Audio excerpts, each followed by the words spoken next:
एक सुकून सा मिलता है तुझे सोचने पर भी।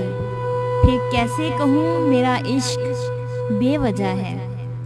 बेवजह है तभी तो मोहब्बत है, वजह होती तो साजिश होती। गुजर गया आज का दिन भी यूं ही बेवजह, ना मुझे फुर्सत मिली ना तुझे ख्याल आया।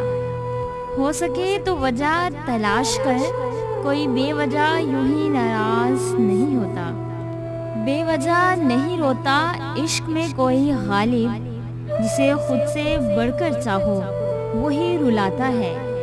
छोड़ दिया लोगों को बेवजह परेशान करना, जब कोई समझता ही नहीं तो बेवजह अपनी याद दिलाकर क्या करना।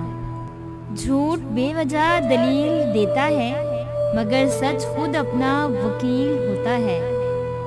उदासियों की वजह तो बहुत है जिंदगी में, पर बेवजह खुश रहने का मज़ा ही कुछ और है।